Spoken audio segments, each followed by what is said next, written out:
Then we move on to the next fight. This one's at 135 pounds for the females. This is Foxy Yana Kunitskaya. She's ranked number 8, going against Julija Stoliarenko. Yana is from Russia. She's 12-5. She's 30 years old. She's 5 feet 8 inches tall, and she's 2-2 in the UFC. Most recently losing to Aspen Ladd in round 3 by TKO. Aspen Ladd's the top prospect for the UFC right now for the females. But she does have 2 decision wins in the UFC over Marion Renaud and Lena Landsberg. So, you know, she's got a good win in there over Lena. I feel like that's a pretty good one there. But she's going against Julija Stoliarenko from Lithuania. She's 9-3-1. She's 27 years old, 5 feet 7 inches tall. So she's going against Julija Stoliarenko, who's from Lithuania. She's 9-3-1 overall. She's 27 years old. She's 5 feet 7 inches tall. And she is the current Invicta FC 135-pound champion. Now that she's in the UFC, they'll get a new champion. But she also competed on The Ultimate Fighter, where she went 1-2. She lost to Pani Kinziad, and then on the Ultimate Fighter finale, they gave her a shot against Leah Ledson. So that was her official UFC debut. She lost that fight. She was cut from the UFC, and then now she's making her way back. Making her way back into the UFC, coming off of her win over Lisa Verzosa. You might actually know who she is. So her name is formally Lisa the Strangler Spangler. She's a Pacific Northwest girl from right here in Vancouver, Washington. Yep. So that's who she ended up winning a split decision win over Lisa Spangler. And if you watch that fight, Verzosa. I'm sorry, Verzosa. It's hard for me to say it because I've known her since she was wrestling in high school as Lisa Spangler. But if you watch that fight, holy shit, that was a bloodbath.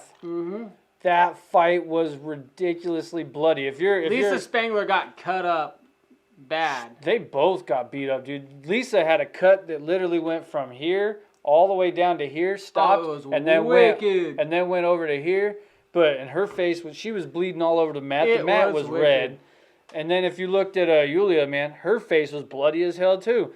It was just crazy. But it was a fun fight. It wasn't the cut that Lisa had, that's for sure. No. But, I mean, that was one of the wickedest cuts I've seen in a while. It was a nasty cut, and I can't believe the doctors let that one go. I can't believe they let that one go. Because they had the doctors check it, and the doctors like, go ahead. And they did. And they went to a decision, and that was a fun fight. And Julija actually only won that split decision over that one. Yeah. Which is crazy. Imagine how things might have turned out had there been no big cut like that. Yeah. You know? Dude, it was nuts. But Julija is a BJJ brown belt, you know. And in some of her fights, she likes to try to pull guard. It looks like, to me, she's actually a little bit more comfortable on the ground. And it's a dangerous game, though. Pulling guard is a dangerous game. Like, you know, there's that old saying, I can't remember who it came from, you know, everybody's a black belt till they get hit in the face. Yeah. You know, you can have that game plan in your mind of what you're going to do. You're going to work all those jiu-jitsu moves and stuff like that. But once you start getting hit in the face, it starts to go out the window for some people. Obviously, though, with Julija, she's got 9 submissions. Yeah, she does have 9 submissions. That doesn't play it into as much of effect there. Yeah, she uses her head to block a lot of punches, though. That's kind of like her big problem that I've seen. She kind of just rushes into punches. So she'll get clipped, and that's kind of how she's lost some of her fights when she gets TKO'd. Yeah. But if you look at Yana, she's a striker, too. Yeah, I like watching her She fight. is a striker through and through, man. That girl started competing in hand-to-hand combat at 12 years old. That's ridiculous, guys. Yeah. 12 years old. If you look at a lot of Yana's fights, even if you go to the Cyborg fight, Yana actually was able to take Cyborg down, and Cyborg's a very well-known BJJ specialist. Yeah. Who just doesn't use it because she's so much bigger and stronger than all these girls. She just knocks them out, which is what she ended up doing to Yana. It was knocking her out. You know, there was a point in that fight where she actually had Cyborg's back and was threatening with a rear naked. So she clearly has some ground skills too, even though she's a striker. You know, and her thing about like the striking, she started in Taekwondo in like Yep, 2007. her sister too. So 2007 she was doing Taekwondo, or she was a Russian Taekwondo champion. She started earlier than that. She was a 2007 Ukado World Champion, 2010 Bushido Women's MMA Champion, and she was the 2011 Russian Muay Thai Champion.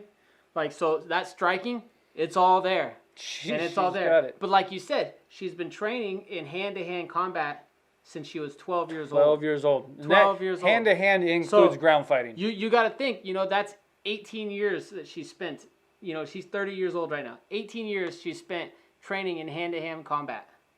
Yeah, it's just wicked, Pretty man. impressive. Yeah, her sister's no slouch either. I wouldn't want to mess with her she's either. She's got 7 knockouts ultimately in MMA, 4 decisions and 1 submission.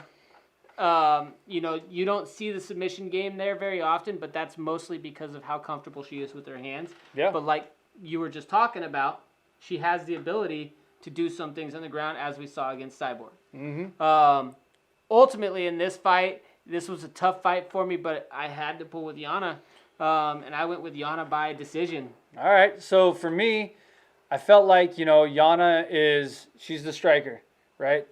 But she also likes to push in and get in the clinch and grind against the fence and try to do that. I don't think she's going to do that in this fight because Julija is more than willing to grab her and just try to pull her down into the guard. She likes to do that. That's like what she loves to do. I don't know why, but she's comfortable doing it. Well, she'll try to stand and fight with you. She does have three wins in kickboxing. Yeah.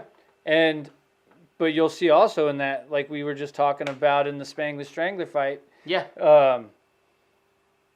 She stood and traded. She's willing to stand and trade. She's it was a wicked It was brawl. Fun. It was messy. Awesome. It was crazy. But I do agree. I think at the end of the day, Yana is the better fighter overall. I think she's fought the tougher competition. I think she's proven herself against tougher competition. And I think she just has more tools on the feet to keep this thing going. And I have her winning a hard-fought decision as well. Ooh, there we go. So we get more similar on this main card.